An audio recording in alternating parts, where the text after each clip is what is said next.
Salam jumpa kembali pendengar di udara. Maksud saya bersama saya Bari Mukhtar.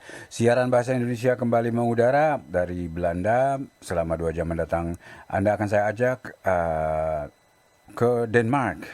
Ini sebenarnya tadi saya mau nyebut ke Aceh tapi ke Denmark. Ini maksudnya teman-teman orang-orang Aceh yang mereka menyebut dirinya bangsa Aceh di Denmark dan juga di negara-negara Skandinavia lain berdemo di kota Copenhagen di Denmark, terutama di depan Kedutaan Besar Republik Indonesia KBRI Den Haag.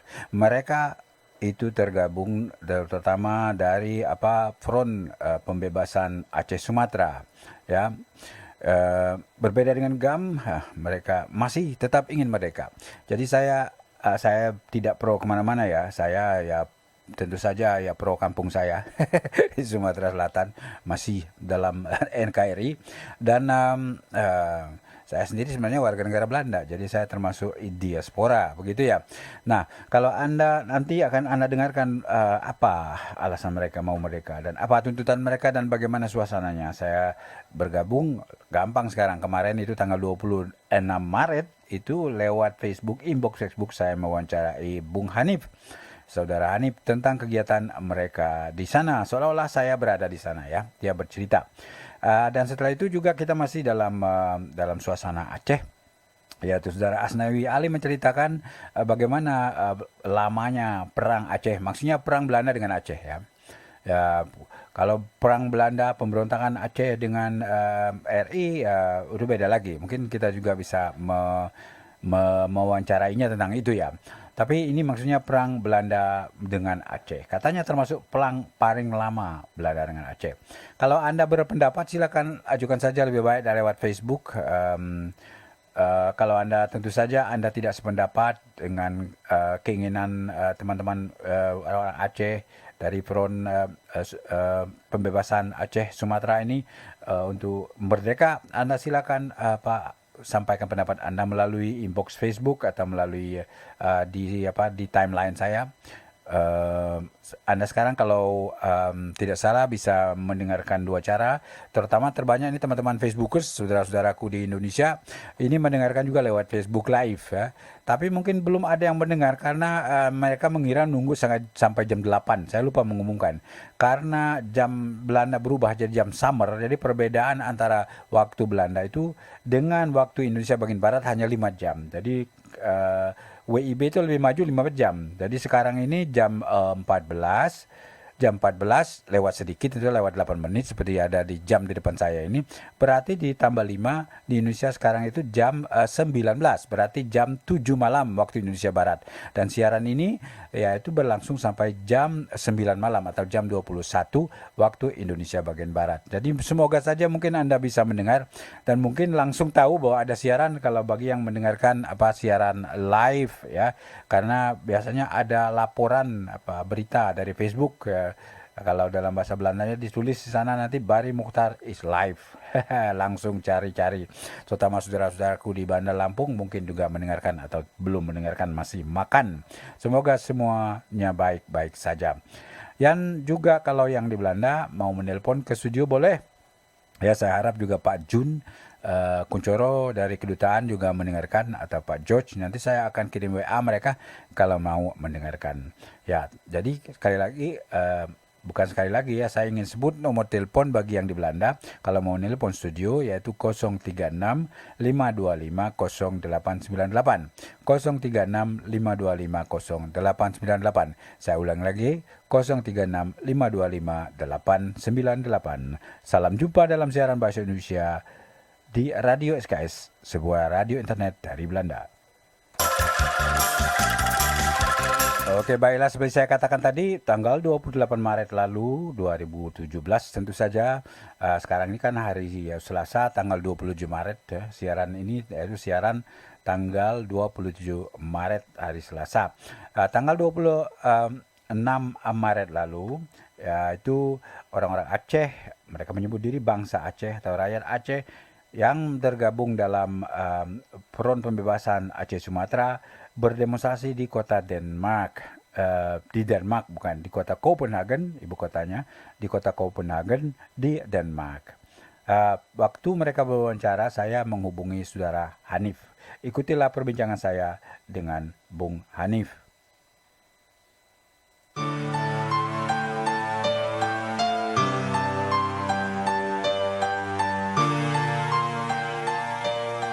Coba cerita bagaimana sekarang Anda di mana dan sedang demonstrasi kah? Yang pertama kami ke Duta Belanda. Setelah di Duta Belanda kami ke tempat UNHCR. Sekarang di tempat UNHCR. Iya. Masa di satu tempat 45 menit. Di depan Duta Belanda juga begitu, di depan UNHCR juga begitu. Sekarang kami sudah kemas-kemas untuk berangkat ke Duta Indonesia di Holyrood. Oke. Berapa banyak yang ikut demonstrasi unjuk rasa? Lebih kurang 60 termasuk anak-anak. Mereka datang dari mana saja? Atau semua dari satu negara atau berbeda negara? Terutama dari Denmark dan juga ada tamu dari Swedia, 8 orang. Siapa saja itu, Bung? Ya, coba sebut siapa saja kira-kira. Saya dengar Bung Asnawi tidak ikut. Saya sendiri, yang dikenal dengan Tunku Hanif. Ya, Tunku Hanif. Setelah itu Nasir Usman. Ya, silakan terus ya. Hamdani Yusuf, Eva Susilawati. Iya. Malidawati, Lukman Tahir, Aminah. Termasuk anaknya Ubadillah yang pernah datang ke Belanda ikut training speed out tahun lepas. Oh ya, yang ikut training di apa? Di Anpo. Di Saputra itu kawannya dulu waktu pergi ikut training ya. Ya, di Anpo itu ya, di apa? Iya betul di Ampo itu. Iya, oke. Anak-anak itu masih macam mana makin sangat banyak lebih semangat lagi. Kenapa kalian mengadakan demonstrasi ini? Apa tuntutannya? Terutama tuntutan di Duta Belanda untuk suruh cabut maklumat perang karena Belanda setelah memerangi Aceh di tahun 1873 dia lepas tangan begitu saja atau dia alih tangan ke Indonesia. Ya, dia serahkan Aceh ke Republik Indonesia. Betul, sebenarnya dia harus ngasih balik ke Aceh sendiri, jangan ke Indonesia. Terupa negara-negara lain di masa perang abad 2. Ya. Jadi itu mungkin sedikit kesalahan. Ya. Jadi Indonesia pun selepas itu sampai sekarang, walaupun sudah damai di Helsinki tahun 2005, untuk jangan berperang lagi, tapi sampai sekarang masih banyak orang Aceh yang ditembak dengan alasan narkoba, macam-macam alasan. Tapi kalau sudah diselidiki, itu tidak ada sangkut paut dengan hal-hal itu. Jadi tuduhan saja ya? Tuduhan saja, betul. Habis itu di Mo Helsinki itu ada terbatas anggota Polri dan TNI yang boleh di Aceh, tapi itu semua melebihi daripada aturan di MOU Helsinki. Jadi maksudnya jumlah polisi dan tentara juga masih lebih banyak daripada yang diputuskan? Masih banyak dengan alasan-alasan tertentu, tapi itu semua rekayasa Indonesia. Jadi Anda melihat bahwa pemerintah Indonesia Jakarta mengingkari janjian MOU Helsinki? Betul, sangat-sangat mengingkari. Terutama satu poin itu, Aceh boleh menaikkan bendera sendiri, tapi sampai sekarang belum. Malah ada orang-orang yang sangat ingin bendera itu dinaikkan, dia naikkan di sawah, ditembak. Ya. Itu dari Swedia, termasuk datang juga Yusuf Daud, anaknya Daud Pane. Oke. Masa Belanda.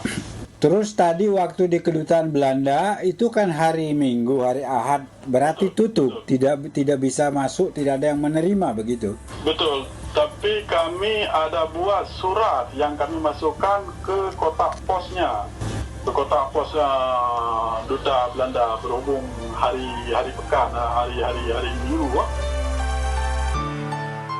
Ya, hari Minggu, hari Ahad maksudnya dia, hari pekan bukan ya. Kalau pekan itu kan minggu yang 7 hari. Maksudnya memang tanggal 26 itu adalah hari Ahad lalu. Jadi dia berpendapat kenapa Indonesia Aceh waktu itu sebelum Belanda masuk adalah merupakan negara berdaulat sebelum perang sama ditaklukkan Belanda, ada merupakan negara berdaulat. Tapi waktu Belanda hengkang dari Indonesia, kenapa diserahkan kepada Republik Indonesia? Itu alasan mereka bahwa Aceh itu ya sebenarnya tidak pernah menjadi bagian dari Republik Indonesia. Ya, kalau Anda berbeda pendapat silakan, mungkin teman-teman yang ada di Aceh ya, apakah merasa perlu merdeka lagi atau bagaimana? Silakan kirimkan pendapatnya melalui Facebook ya sebaiknya. Nah, berbicara soal Facebook ini, sebenarnya saya tadi mengharapkan kepada Bung Asnawi Ali untuk mengirim lagu-lagu link yang dia mau request, terutama lagu Aceh, itu lewat Facebook, karena lewat WA susah. Lewat WA saya tidak bisa langsung disiarkan. Jadi maaf lah, cobalah kalau Asnawi Ali mendengarkan, tolong kirim saja lewat inbox Facebook saya. Ya, kita lanjutkan nih perbincangan saya dengan Bung Hanif yang waktu itu tanggal 28 Maret dia berdemo di depan ada 3 gedung ya, kedutaan Belanda dan juga gedung UNHCR ya, gedung pelindungan pengungsi PBB. Kemudian terakhir ya ke gedung kedutaan besar Republik Indonesia di kota Copenhagen. Nah, dengarkan perbincangan saya berikut ini dengan Hanif. Terus di sana juga meninggalkan surat juga. Kami rencananya begitu, tapi guardnya nggak buka. Jadi dia bilang dia suruh kirim melalui pos. Jadi kami usahakan hari Senin kami kirim. Tapi di kedutaan Belanda tadi ada itunya, penjaganya. Ada posnya, jadi kami masukkan posnya 2 surat. Satu surat yang dari ASNF sendiri, ya, yang ditandatangani saya sendiri karena perwakilan dari Denmark. Perwakilan apa, Bung Hanif? Macam mana Pak? Istilahnya perwakilan apa? Perwakilan ASNF yang ada di Denmark. Perwakilan front itu ya, Ya, Aceh National Liberation Front. Oke, yang ada di Denmark. Apakah di sana juga tidak ada dijaga oleh polisi Denmark begitu? Ada. Karena kami ada surat izin, jadi polisi itu mengawali kami daripada untuk mencegah kekacauan. Mencegah kekacauan. Betul. Ya, berarti datang dari luar. Ya, berarti kalian sudah minta izin lebih dulu. Berapa lama sebelumnya minta izin itu? Kami ada minta izin sebelum lebih kurang 1 bulan. Tapi akhirnya dapat. Berarti tidak susah untuk mendapat izin ya? Betul. Tidak susah kan? Tidak susah. Jadi mereka menjaga, apa banyak polisinya itu atau hanya beberapa orang saja? 4 orang, 1 mobil. Oh, 1 mobil, begitu ya. Tapi kalian kan semuanya berdamai-damai saja kan, tidak ada merusak atau apa begitu? Tidak. Kami bukan membuat demo kekerasan. Cuma kami minta semacam mana bangsa-bangsa lain membuat demo dan tujuan-tujuan tertentu. Dengan damai, ya. Betul. Ya. Kita maunya damai. Nah, setelah ini Anda menuju ke gedung KBRI, Kedutaan Besar Republik Indonesia. Apakah jauh dari sana? Betul. Berapa lama lagi jalannya itu? Dari sini ke sana 30 menit lebih kurang. Kami ada masa di sana 45 menit juga. Oh, ya, oke. Jadi 45 menit di Kedutaan Belanda, 45 menit di UNHCR, dan nanti 45 menit di depan Kedutaan Besar Republik Indonesia KBRI. Ya. Betul. Pasti juga membawa surat juga. Kami ada buat 3 surat. Kalau memang posnya ada, kami masukkan ke pos. Kalau nggak ada, kami kirim melalui pos Denmark. Tapi tadi kalau tuntutan ke Belanda yang menuntut bahwa kenapa dulu memaklumatkan perang tetapi menyerahkan Aceh kepada Republik Indonesia. Betul. Terus ke UNHCR, apakah isi suratnya itu sama atau berbeda?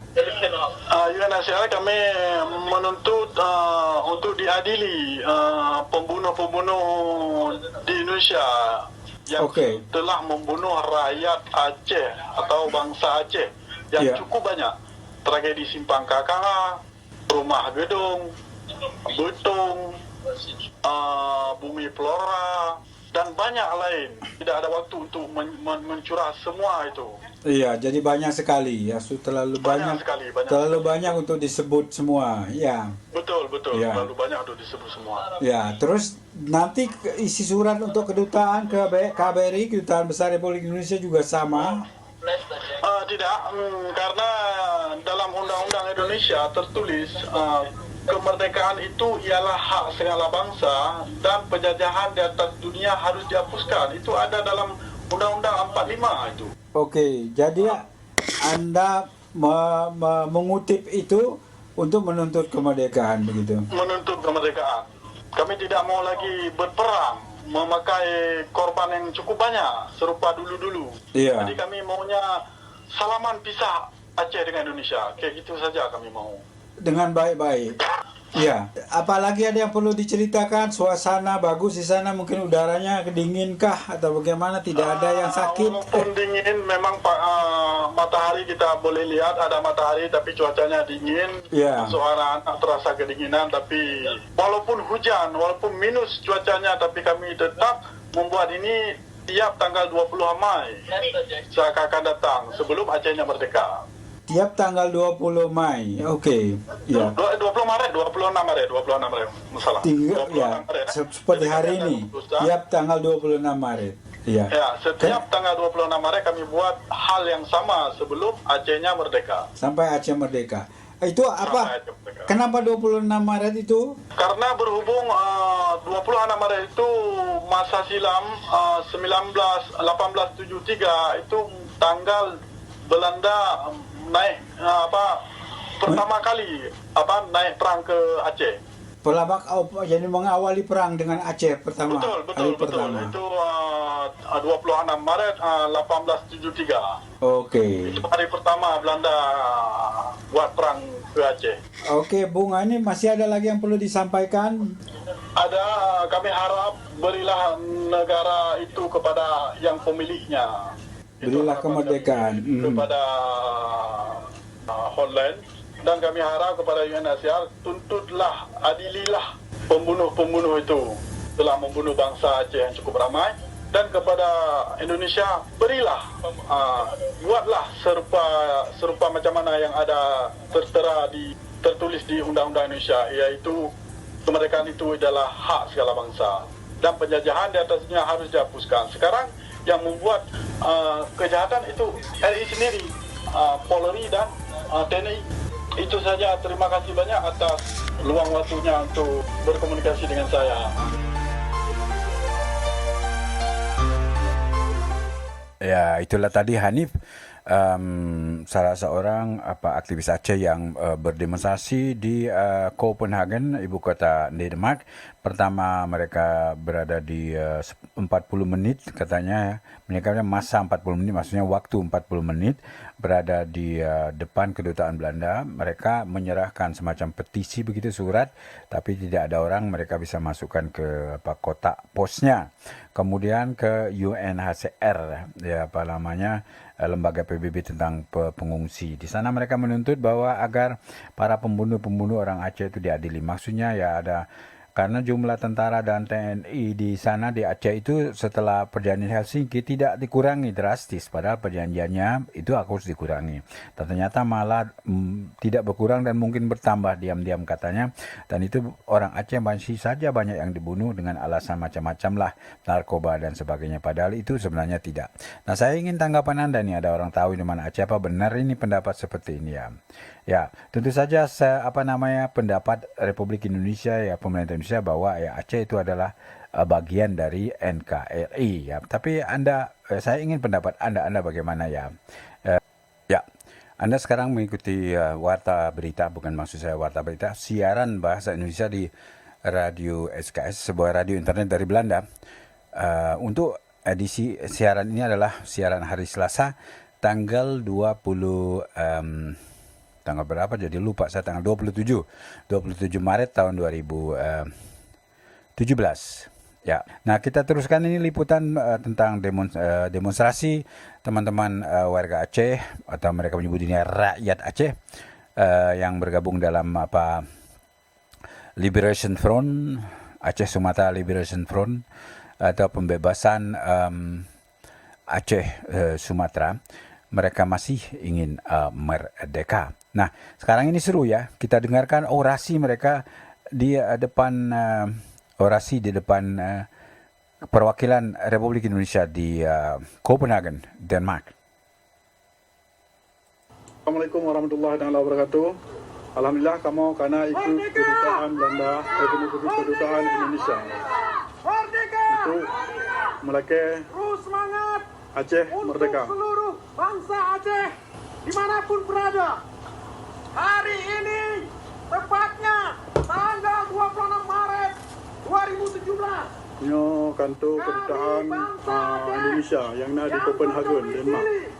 Di negara Skandinavia, khususnya Denmark, dan kami juga anggota daripada Front Pembebasan Nasional Aceh Sumatera. Hari ini mengadakan demonstrasi. Hari ini untuk mengatakan kepada Indonesia, bukan bagian daripada Indonesia. Dan kami tidak pernah lahir dari rahim Indonesia. Merdeka! Merdeka! Merdeka! Merdeka! Kami bangsa Aceh tidak pernah menuntut otonomi khusus pada Indonesia. Yang kami tuntut pada Indonesia adalah pisah dari Indonesia, yaitu merdeka. Merdeka! Merdeka! Merdeka! Merdeka! Kami bangsa Aceh tidak pernah menyerahkan mandat kepada GAM hitam atau putih untuk menjual Aceh kepada Indonesia pada kontrak sosial MOU butir pembukaan Undang-Undang Dasar 45 dari Indonesia, bahwa kemerdekaan itu adalah hak segala bangsa dan segala penjajahan di dunia harus dihapuskan. Maka dari itu kami bangsa Aceh menyerukan kepada Indonesia yang berada untuk di keluar dari tanah kami Aceh dan membawa semua antek-antek kalian keluar dari bangsa kami. Di sini perlu saya jelaskan lagi untuk seluruh bangsa Aceh. Surat berhubung Murah Minggu Indonesia ini adalah jahat dan benci. Mereka bukan saja membunuh bangsa kita, dan mereka bukan saja mengusir kita dari tanah bangsa kita sendiri. Dan di Indonesia bukan saja merampas dan merampok kekayaan bangsa kita, tapi mereka juga telah memalsukan sejarah bangsa kita Aceh dan menukar dengan dongeng-dongeng Jawa bodoh yang diajarkan kepada generasi-generasi Aceh di sekolah-sekolah kita. Sehingga hari ini kita bisa melihat sendiri generasi Aceh rata-rata tamat sekolah pendidikan dari Indonesia bermental Pancasilais dan bermental Pancagila. Maka dari itu saya menyerukan kepada seluruh bangsa Aceh, apapun program yang diberikan oleh Indonesia jangan diterima mentah-mentah, termasuk program transmigrasi. Hari ini juga saya mengimbau kepada bangsa Aceh jangan terlena dengan kontrak sosial MOU Helsinki. Kontrak sosial MOU Helsinki tidak pernah menjamin keselamatan bangsa kita. Hari ini kita bisa melihat sendiri di Aceh, serdadu-serdadu Indonesia masih leluasa membunuh bangsa kita dengan bermacam alasan. Kontrak sosial MOU Helsinki tidak pernah menjamin keadilan hukum untuk bangsa kita Aceh. Hari ini kita bisa menyaksikan sendiri semua kasus pelanggaran HAM yang dilakukan oleh serdadu-serdadu Indonesia tidak pernah diadili secara hukum. Bangsa Aceh juga jangan larut dengan kontrak sosial MOU Helsinki. Kontrak MOU sosial MOU Helsinki tidak pernah menjamin kemakmuran bangsa Aceh. Hari ini kita bisa melihat sendiri di Aceh, negeri kita yang kaya dengan hasil alam, tapi bangsa kita miskin, bahkan mendapat ranking nomor 2 di Sumatera setelah Bengkulu. Kontrak MOU Helsinki tidak pernah menjamin lapangan kerja untuk bangsa kita. Hari ini bisa kita lihat banyak bangsa kita Aceh menjadi nganggur, malahan indeks tertinggi di seluruh Indonesia. Kontrak sosial MOU Helsinki tidak pernah menjamin masa depan Aceh, apalagi untuk merdeka. Maka dari itu, saya menyarankan untuk seluruh bangsa Aceh, kita bangsa Aceh wajib keluar dari Indonesia. Dan di sini juga saya menyerukan untuk seluruh bangsa Aceh, kuatkan barisan, satukan langkah. Perjuangan kita masih panjang dan perjuangan kita tidak akan pernah berakhir sebelum kita merdeka. Insya Allah Tuhan akan selalu bersama kita. Salam perjuangan, salam merdeka. Kita bangsa Aceh, bangsa yang beradab, dan sejarah telah membuktikan, lebih dari membuktikan, Aceh bukan bagian dari Indonesia. Merdeka! Merdeka! Merdeka! Merdeka! Merdeka! Merdeka! Salam perjuangan, salam merdeka untuk seluruh bangsa Aceh, dimanapun berada. Kami dari masyarakat dan bangsa Aceh yang berdomisili di negara Skandinavia, khususnya Denmark, dan kami juga anggota Front Pembebasan Nasional Aceh Sumatera, menitip salam bahwasannya perjuangan kita belum selesai dan tidak akan pernah selesai sebelum merdeka. Salam perjuangan. Assalamualaikum warahmatullahi wabarakatuh. Ya, Waalaikumsalam warahmatullahi wabarakatuh. Luar biasa. Itu Nasir Usman ya, yang berorasi di depan perwakilan Republik Indonesia di Copenhagen. Nah, ini akhirnya saya ketemu nih dari lagu link yang dikirim oleh Asnawi Ali, yang juga ikut aktivis dari apa yang dia sebut tadi, Front Pembebasan Aceh Sumatera. Ada lagu yang cocok katanya. Ini mungkin lagu Aceh itu banyak lagi lagu-lagu perang Sabil. Panglima Perang Nyawung. Kita dengarkan. Ini semua adalah link YouTube ya. Ya, semangat perang memang. Ya, kalau ada waktu saya akan bicarakan itu, tapi karena saya masih ada wawancara lagi dengan tentang orang-orang Aceh, teman-teman Aceh, yaitu dengan Asnawi Ali, saya tidak tahu apakah sempat itu ya saya siarkan ya. Karena saya ada wawancara ini penting tentang Asnawi Ali mengenai perang Aceh. Maksudnya bukan perang dengan Indonesia, tapi perang dengan Belanda. Tapi saya masih menginginkan pendapat Anda, kalau ada Anda pendapat tentang keinginan orang Aceh ini. Mereka ada alasan, ada 3 alasan kenapa harus merdeka. Pertama, bahwa Aceh itu tidak pernah selalu merupakan negara kesultanan, negara berdaulat yang punya hubungan diplomatik dengan Belanda, tapi akhirnya ditaklukkan oleh Belanda.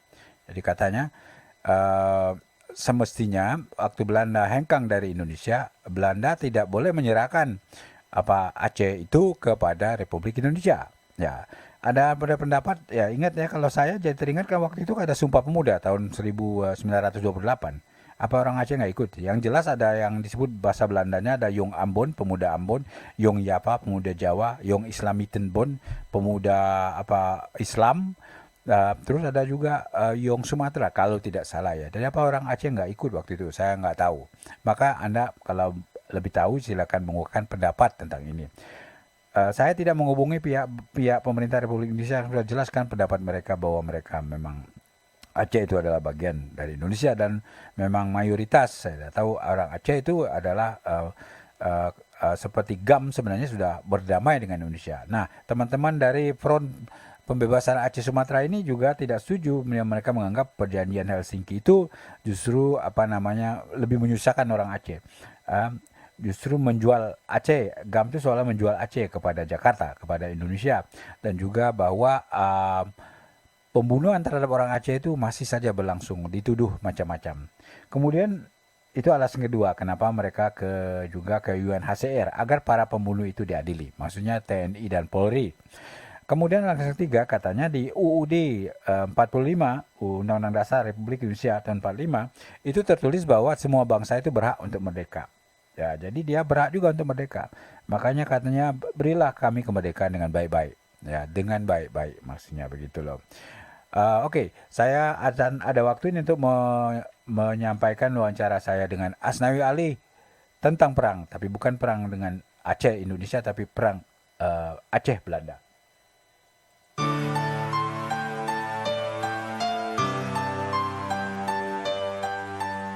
Jadi perang Aceh itu berapa lama memang menurut penelitian Anda, Asnawi? Iya, ini saya kutip sebenarnya dari sumber dari Belanda sendiri yang mengatakan bahwa perang Aceh itu perang terlama di antara dalam sejarah Belanda itu. Terlama untuk sejarah Belanda ya. Iya.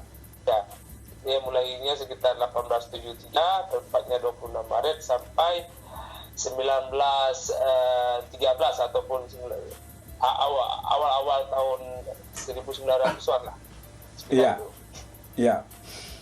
Terus menurut penelitian Anda itu ya korbannya bagaimana itu menurut apa yang Anda teliti baca? Yang paling banyak korban sebenarnya itu memang orang Aceh di situ, karena ketika itu kan Aceh terserang kolera juga, karena Belanda ketika menyerang Aceh itu menggunakan seperti senjata kimia katanya, senjata kimia, karena itu pertama kali terjadi. Belanda menggunakan semacam penyakit disebarkan ke Aceh, yaitu penyakit kolera.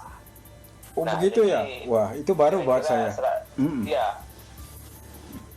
Jadi kan ketika itu orang Aceh sekitar 1 juta orang ketika awal-awal perang itu.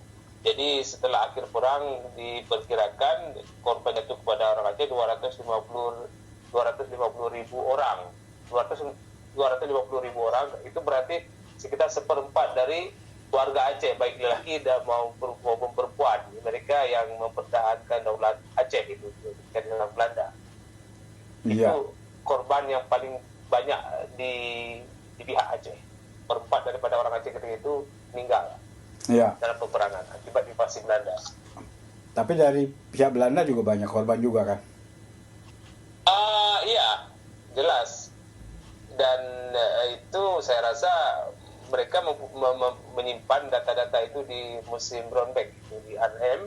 Oh iya. Di sana lebih detail. Bahkan saya sudah 3 kali ke sana dan sudah melihat langsung untuk mendokumentasi di museum tersebut.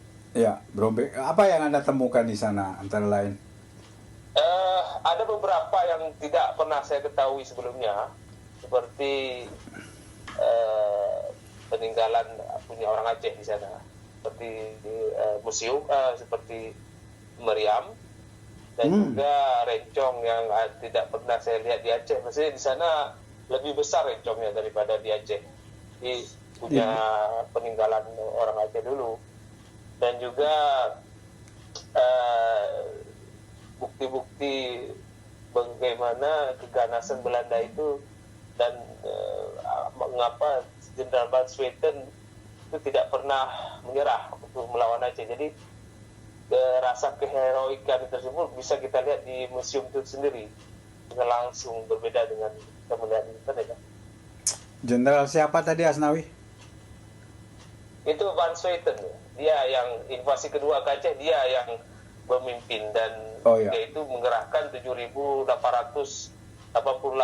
tentara Belanda. Iya.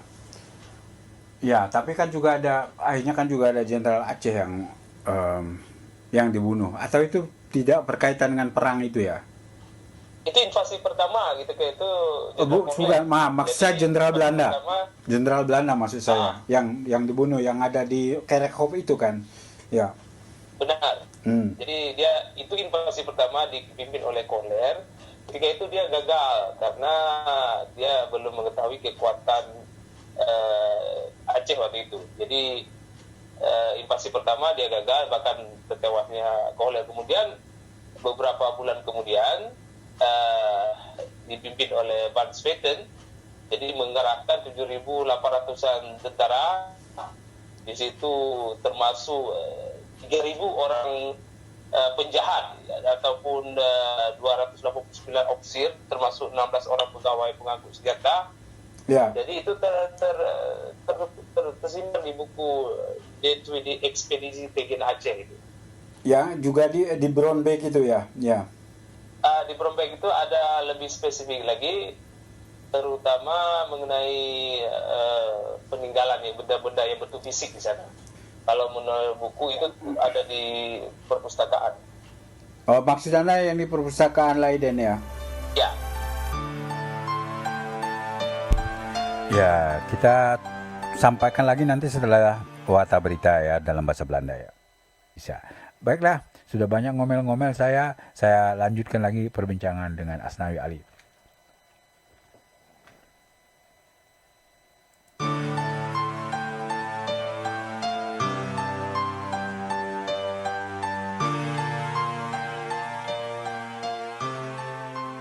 Jadi kebetulan kita sangat mudah mengaksesnya melalui internet, dan kita juga bisa membaca berita-berita yang sudah beratus tahun yang lalu pun kita masih bisa, dan memang ada bukti hitam di atas putih tentang kejadian tersebut. Cuma perbedaannya generasi kita ini sudah bertukar, namun tetap ingat kepada sejarah, karena seperti kita melompat ke dimensi sejarah yang lalu itu kalau kita membaca semua yang ada di komunitas itu. Ya, dokumen soal Aceh itu ya tentu saja juga di KTLV banyak kan, tapi di Brownback itu mungkin sangat banyak juga kan. Ya, mereka secara Belanda memang ada objektifnya, ada nilai baiknya. Kita tidak melakukan negatif seluruh pada Belanda, tapi yang positifnya itulah mereka menyimpan dengan baik, rapi, dan itu boleh dilihat oleh siapa saja yang datang ke situ. Jadi ada nilai positifnya dari di Belanda. Seandainya benda-benda itu dibawa pulang ke Aceh, mungkin kita pesimis kalau itu bisa selamat. Tapi kalau disimpan di Belanda lebih baik begitu. Cuma kekurangannya karena jauh dari Aceh ke Belanda. Tapi kalau kita orang Aceh di Eropa ini sangat mudah ke Belanda. Jadi saya sudah 3 kali ke sana dan melihat langsung bukti-bukti tersebut. Ya, berarti kan ya memang bisa terjamin lah begitu ya, bahwa dia akan terpelihara gitu ya. Iya. Ya. Tapi saya heran juga kepada kerajaan Belanda tersebut. Mereka meskipun sudah ada bukti demikian rupa, mereka seperti cuci tangan ya dengan masa lalu. Mereka ingin melupakan, tapi saya rasa tidak semudah itu untuk melupakan sejarah yang lalu. Mereka Belanda seperti sudah berganti generasi, seharusnya mereka mempunyai niat baik untuk berrekonsiliasi, tapi memang Belanda harus memikirkan juga kepentingan politiknya. Iya, kan sama saja Belanda juga lihatnya dengan Indonesia secara keseluruhan juga kan tidak resmi minta maaf atau segala macam kan. Iya. Kemudian juga ya, tapi Belanda juga kan maksudnya juga korban-korban perang Jepang ya, Belanda dengan Jepang juga minta Jepang juga minta maaf, tapi itu juga Jepang juga sampai sekarang juga tidak minta maaf secara resmi. Bagaimana Anda melihatnya itu? Benar. Ya. Tapi bagaimana Anda melihatnya? Semua tergantung politik, karena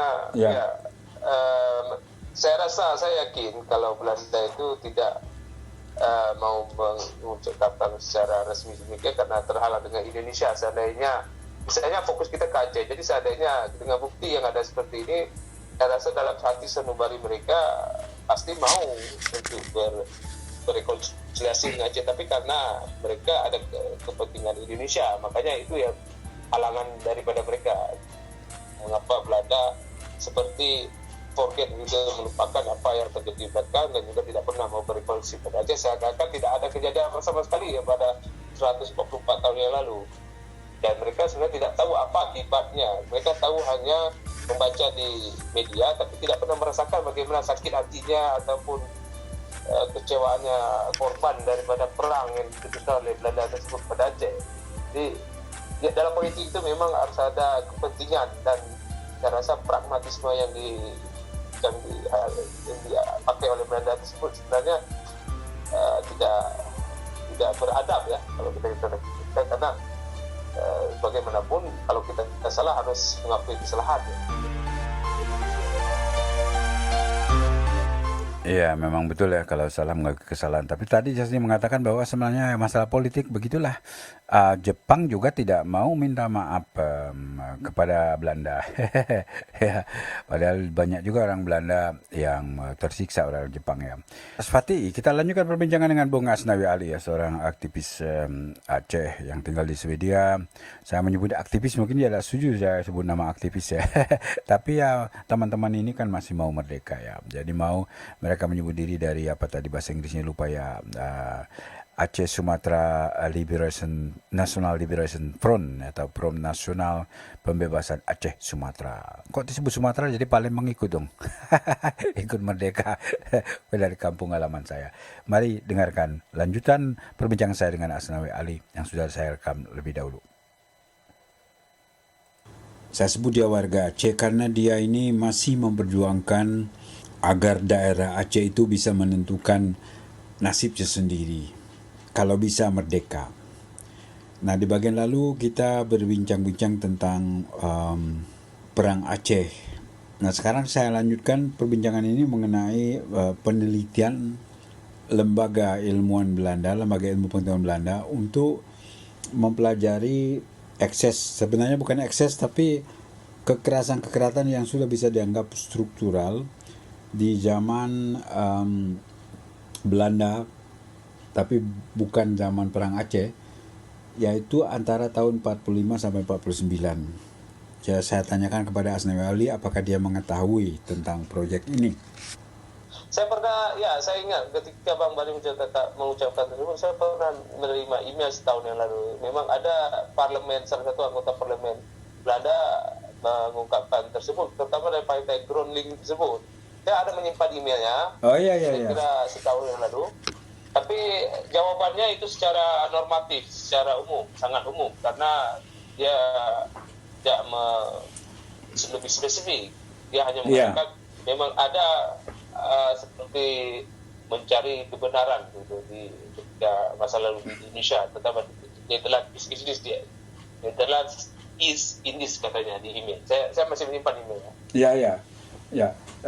Ini sudah disetujui oleh parlemen sebenarnya. Jadi sekarang saya kira dan juga akan melibatkan sejarawan Indonesia juga katanya begitu ya. Tapi dibatasi pada periode itu tadi bisa bilang antara zaman revolusi 1945 sampai serah terima itu kan 49 ya, lupa kayaknya ya. Jadi mungkin dia tidak mau lebih dalam lagi Belanda karena antara 45-49 itu daerah yang paling kritis, yaitu kira-kira masa-masa pada Belanda untuk bisa mempertanggungjawabkannya. Ya. Jadi katanya masalah Netherlands Justice in this itu selesai di KMB, konferensi meja bulat. Iya, itu kan versi Belanda kan begitu ya. Iya. Tapi kembali kepada perang Aceh itu ya, kalau saya baca-baca bahwa ternyata bahwa dulu itu juga banyak tentara Prancis yang dulu di Vietnam atau bagaimana yang disebut legioner itu ya, saya tidak mengerti nama tentara Prancis itu ya. Anda juga ada melihat? Maksudnya yang tentara kenil ya, Bang? Bukan, Prancis, justru Prancis. Ya. Ya. Okay. Anda belum pernah tahu itu, yang kayak gitu. Itu belum. Jadi sebenarnya juga bukan tentara Prancis itu yang sebenarnya di Vietnam, kan jajahan mereka kan Vietnam. Ya kan? Ya juga ikut dikerahkan begitu untuk perang di Aceh. Dan lucunya juga ya, tapi itu juga tentara-tentara Prancis itu juga suka melawan tentara Belanda juga. Kadang-kadang dia tidak suka juga begitu. Jadi ada konflik juga ya. Itu menarik juga itu asal kalau mau diteliti ya. Ini informasi pertama saya dengar. Tapi yang pernah saya dengar sering itu tentara Knil itu berasal dari selain Ambon, Belanda Maluku. sendiri, opsi Belanda, termasuk banyak Ambon dan Jawa, Manado, Ya, dan tentara Batak disewa. Jadi Iya. yang panglima itu opsinya itu orang Belanda yang prajuritnya disewakan seperti mengambil dari tentara lokal gitu. iya, iya. Tapi kalau tentara legioner ini memang tentara itu sebenarnya juga bukan juga banyak orang Perancis asli juga. Saya kira juga banyak orang dari negara jajahan Perancis di Afrika kan, semuanya juga di Afrika Utara seperti Maroko, orang Aljazair asalnya begitu ya. Jadi jadi sama juga seperti apa kalau dulu Inggris kan menggunakan Gurkha. Gurkha itu kan bukan orang Inggris. Ya. Oh, ya kan begitu. Benar. Ya seperti itu. Coba aja itu menarik untuk diteliti lagi. Itu kan kalau dalam bukunya Pramudia Anantatur kan ada cerita itu juga kan, ada lupa saya, orang Perancis itu, orang Indo Perancis itu kan punya anak yang mungkin ibunya itu orang Aceh. Ya. Ya kan. Coba aja Asawi cari baca buku yang mana, Bumi Manusia kalau tidak salah ya. Ya, jadi saya jadi saya jadi teringat dengan cerita legioner itu. Kalau begitu ya memang ada hubungannya, kok ada orang yang berdarah Perancis ya, kok ada itu, ada juga yang punya ya andalah waktu itu mungkin juga Gundi juga, saya tidak tahu ya, pokoknya istilahnya orang Aceh anunya itu, dan dia punya anak dengan pasangan orang Aceh.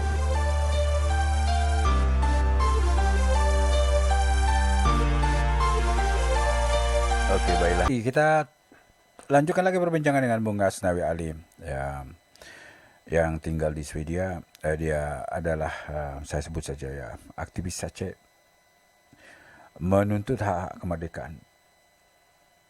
Spanyol kan itu lama juga. Itu terkenal dengan perang 80 tahun. Sebentar ya. Jadi kita ini berbincang soal perang Belanda dengan Aceh ya. Belanda dulu juga pernah perang dengan Spanyol cukup lama. Makanya langsung tadi ngomong ke Spanyol gitu ya.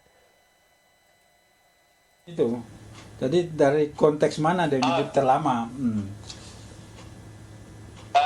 Kalau melawan yang ada di perang Indonesia, maksudnya Belanda dengan Indonesia, Aceh itu perang terlama karena harus dari sejak mereka harus mengorbankan yang selain fisik dan material juga habis tenaganya untuk melawan. Dan itu tertulis di sejarah mereka yang saya baca itu dari 1873 sampai 1904. Iya.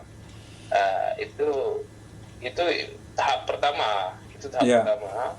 Kemudian setelah itu masih ada peperangan lagi sampai yang katanya konferensi meja bundar sampai awal-awal kemerdekaan Indonesia. Itu dalam konteks sejarah Belanda. Saya mengutip sumber dari Belanda itu sendiri.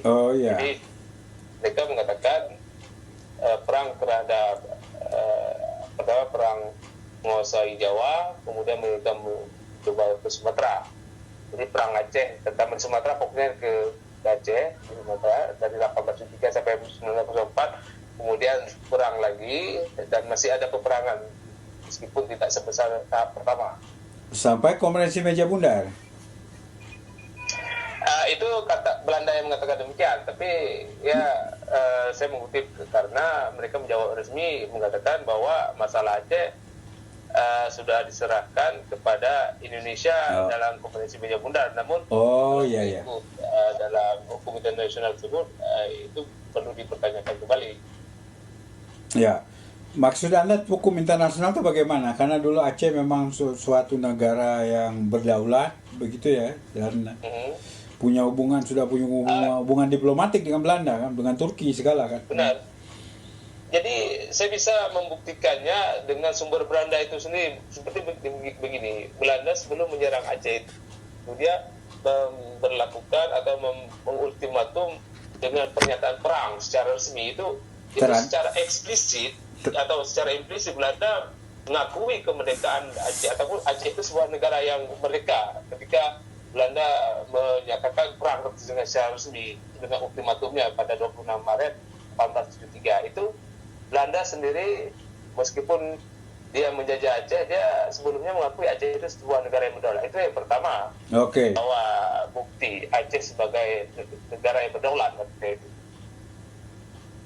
Jadi dia menyatakan perang itu terhadap Aceh ya, berbentuk apa itu? Semacam surat maklumat perang begitu dikirim kepada Sultan waktu itu atau gimana itu Mas? Ya, ketika itu sebelum berlabuh ke Tanah Aceh, dia mengirim surat kepada Sultan Aceh. Oke. Sultan Aceh ketika itu bukannya membaca, malah menjobek surat tersebut dan menyuruh kembali suruhan Belanda ke laut kembali ke sana bahwa Aceh menolak atas ultimatum Belanda. Jadi berbeda dengan di pulau lainnya seperti di Jawa, ketika Belanda masuk ke Jawa Tengah tidak ada ultimatum kepada sebuah sultan yang berdaulat di Belanda di Jawa sana.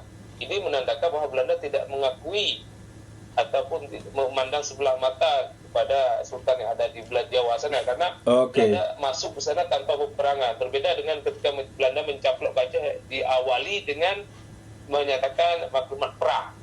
Jadi semua sumber yang saya kutip ini sebenarnya bersumber dari Belanda sendiri. Jadi tidak mungkin Belanda harus menyanggahnya. Ya, mengerti saya. Sementara dulu kan waktu perang sama Diponegoro kan dia tidak memerangi kerajaan Jawa atau apa ya, tapi Diponegoro yang memberontak kan begitu Mas. Menurut kacamata Belanda ya dalam hal ini ya. Oke. Kemudian saya kutip lagi sedikit lagi bahwa dalam hukum internasional itu ada undang-undang yang menyebutkan bahwa setiap wilayah sebuah negara tidak boleh dipindah hak miliknya kepada bangsa atau negara lain. Dan yang saya masukkan ini dalam konteks Aceh, Belanda terhadap Aceh. Itu kan Belanda menyerahkan kedaulatan Aceh kepada Republik Indonesia di Konferensi Meja Bundar. Kalau mengikut daripada hukum dekolonisasi atau hukum internasional tersebut bahwa tidak bisa memberikan wilayah sebuah negara berdaulat kepada bangsa lain, itu sangat melanggar etika ataupun hukum internasional. Dan Belanda dalam hal ini sebenarnya mereka harus mengakui bahwa ini sebuah kesalahan. Oke, pendengar, masih ada satu bagian lagi wawancara saya dengan Bung Asnawi Ali. Sebenarnya obrolan ya. Dia juga banyak menanyakan kepada saya juga ngasihkan info tentang bagaimana Belanda ya. Karena kan saya tinggal di Belanda dan lebih tahu. Ternyata enggak juga. Ya, maaf ya, Asnawi enggak lebih tahu. Tapi soal Aceh ya saya enggak banyak tahu ya. Memang saya dulu punya buku Aceh, buku namanya Aceh Olo, Perang Aceh ya, dikasih orang gitu. Buku tua gitu. Memang sudah ditulis dari zaman bahula. Ya. Nah, kita lanjutkan perbincangan ini.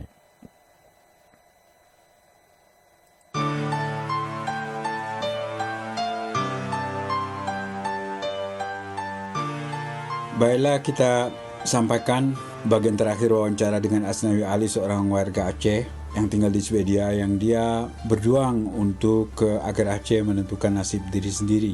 Jadi saya tanyakan ini sampai di mana sebenarnya perjuangan mereka itu, apakah benar-benar sampai mau merdeka begitu?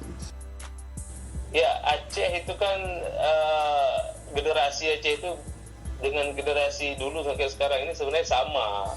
Sebab perbedaannya adalah ketika itu berperang, ketika lagi tidak berperang. Jadi generasi yang dulu sudah digantikan oleh saat ini. Jadi yang maksud saya sampaikan bahwa sepanjang sejarah ini masih tertoreh di buku ataupun di pembuktian, jadi generasi Aceh berhak untuk menuntut hal ini kepada Belanda sepanjang mereka ada bukti. Ya jelas memang harus ada bukti. Dan saya mengakui dalam hukum internasional itu harus bukti. Makanya kami menelusuri sejarah itu dengan bersumber daripada Belanda itu sendiri. Karena supaya Belanda tidak bisa menyanggahnya lagi. Jadi kita mengutip selalu sumber dari Belanda. Jadi sebagai seorang Aceh, dimanapun mereka berada, diaspora di Eropa ataupun di Asia, mereka berhak. Mereka berhak menuntut ini sepanjang mana mereka sanggup. Jadi ini berarti kewajiban dari mereka sebagai orang Aceh sudah selesai, yaitu dengan menuntut tentang masalah bangsa Aceh itu sendiri, agar mereka sadar bahwa siapa dan mengapa orang Aceh seperti sekarang ini.